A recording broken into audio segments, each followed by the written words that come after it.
This is problem number 45 from chapter 12. It's on page 526. I'll read it. Since the French high-speed TGV train running from Paris to Lyons uses a special track from which freight trains are barred, the designers of the track could use steeper grades than are usually permissible for railroads. On the other hand, because of the high speeds involved, they had to avoid sudden changes in grade and set a lower limit for the radius of curvature rho of the vertical profile of the track. A. Knowing that the train's maximum speed in test runs was 382 kilometers per hour, determine the smallest allowable value of rho if the train is not to leave the track at that speed. And then B. Assuming that the value of rho found in part A, determine the force exerted by his seat on an 80 kilogram passenger at the top and at the bottom of a hill when the train is traveling at 270 kilometers per hour. Okay, so let's sketch part of this problem. This is 12-45. And the part of the problem that I'll begin with is just a sketch where the train, which notice we're treating the train as a particle, is moving around this curvature, this hill section of the track that has radius rho. And let's say that the train is moving with a tangential velocity off to the left. Let's just use v for that velocity. And so the train will have a normal acceleration towards the center of curvature. Now I'll set up an xy coordinate system as follows, but I'm not sure we'll need it. In any case, we know that the velocity of the train, v, is 382 kilometers per hour. Now, if you convert that, that is about 106.11 meters per second. All right. And that's for part A, just to get all the given information down. For part B, the velocity is 270 kilometers per hour. And that comes out to 75 meters per second. And of course, the mass of the person in part B is 80 kilograms. So we've got all those pieces of information. We also know that the radius of curvature in part A and part B are equal. So once we figure out the radius of curvature, we're just going to use it for the rest of the problem. All right, so this is chapter 12. As usual, we should always find or we should always begin with the free body diagram. So let's do that. I'll put it over here. Our free body diagram is essentially the train for part A. And let me, instead of using a dot, let me make it like a box here to represent the train. Now, there will be a force from the tracks onto the train. That will be a normal force. And there will be the weight of the train acting downward. Now, if the train's going around a radius of curvature here at the top, then the weight will not be equal to the normal force because there's a normal acceleration of the train. In other words, the weight of the train would be higher than the normal force because we know the train is accelerating in the negative vertical direction. So if we sum forces in the y direction on the train, then what we'd find is that we've got the normal force less the weight force, and that equals the mass times the acceleration of the train in the y direction. But we know that we want to find the radius of curvature, that's what we're looking for, where the train is just about to leave the tracks. So basically what's happening is that all of the acceleration around this curve is caused by gravity. Okay, so basically, if you think about it, the larger this radius, the closer the weight force would be equal to the normal force. But as you reduce this radius, what happens is the acceleration over here goes up so large that this normal force goes away. Now, it may not look like it because we've got a negative sign here and this was positive. But notice the acceleration in the y direction will be equal to the negative normal acceleration, right? Because the normal acceleration points in the opposite of the positive y direction. So essentially what we're saying is for part A, the normal force must be equal to 0. Therefore, negative mg equals negative man, okay, where basically what this shows us then is that the normal acceleration would be equal to g. Now we also know though that the normal acceleration is v squared over rho.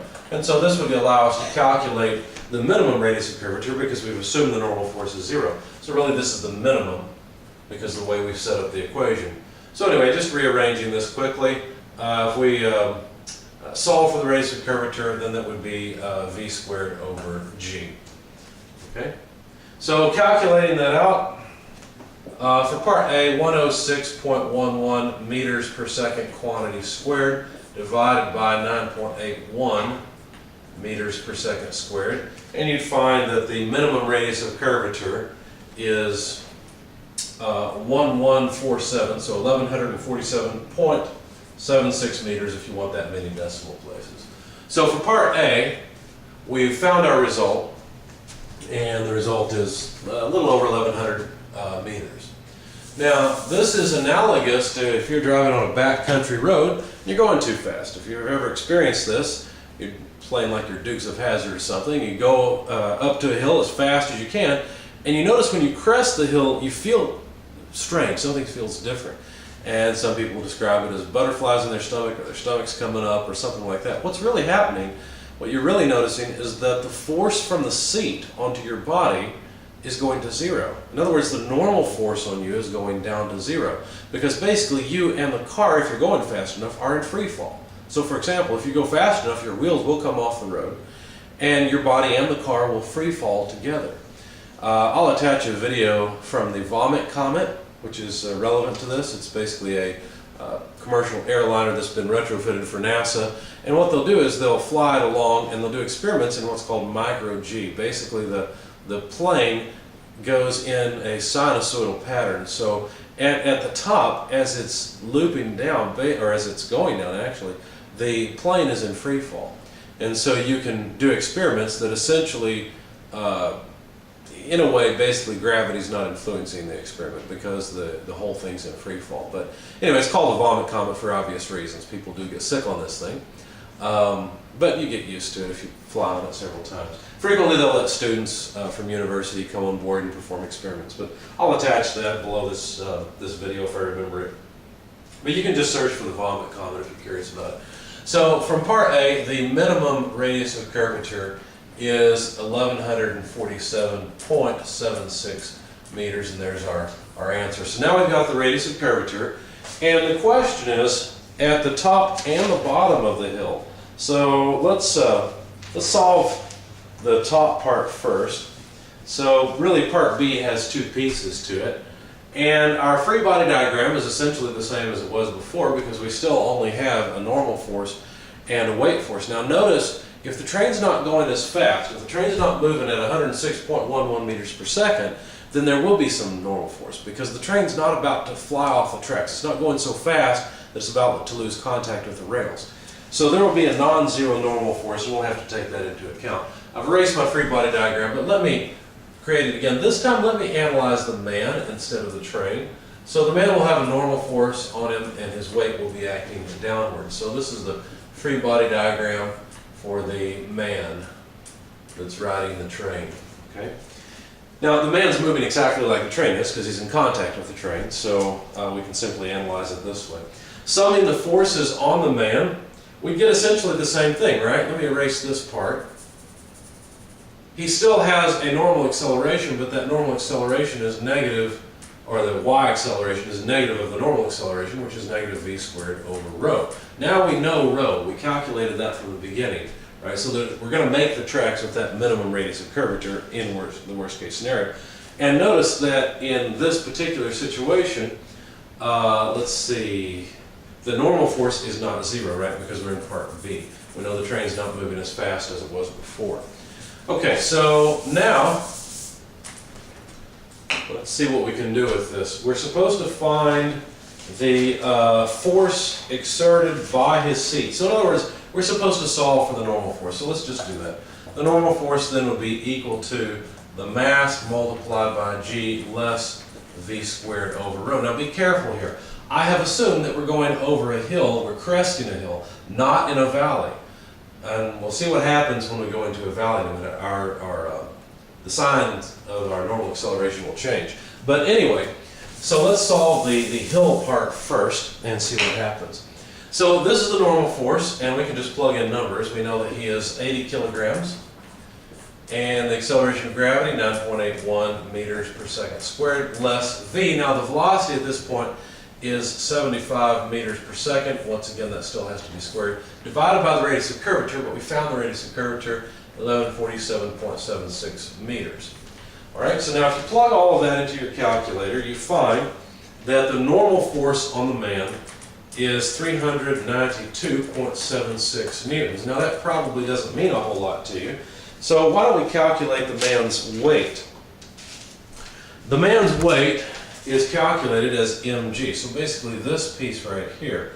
The mass of the man is 80 kilograms multiplied by 9.81 meters per second squared. So if you plug that in your calculator, that is a weight of 784.8 newtons. So he feels like he weighs about half of what he really weighs when he's going over this hill. And of course you've experienced that if you've ever gone too fast on the back roads, right? Which I know a lot of you have. In any case, please be careful when you're doing that. And just don't do it. Just obey the law. Okay. Anyway, now let's take the opposite case where the train is now in a valley. And you know what? I'm going to erase this this view and change it so that we can see what's going on. So now, when the train is going through a valley and it has a velocity in this direction, now its normal acceleration is up. And that changes the sign here. So now this is positive. And so then G, let's see, that comes over here. So now this is positive. This is positive. And so now our number is different. And of course you should predict at this point that the man would feel like he weighs more than he really does. But anyway, that's because of course we have 9.81 plus something. So let's calculate that number. 75 squared over 1147.76 plus 9.81 multiplied by 80, and you come up with 1177 or so newtons. So basically the answers to part B are 300, or the normal force, the apparent weight of the man, what he will feel, is 392.76 newtons. And then for part 2 of B, when we're in the valley, then his normal force, or the normal force on him, is 1177 or so. Let's just round this one off as well. 393.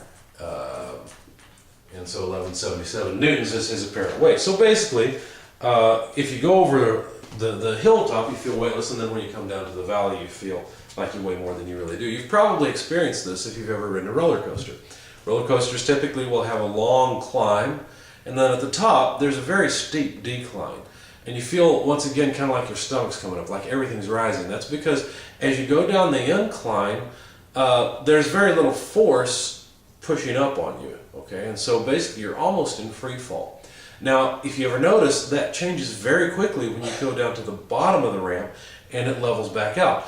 To decrease the speed, because now you've got significant velocity going downward, to decrease that speed you have to have acceleration upward.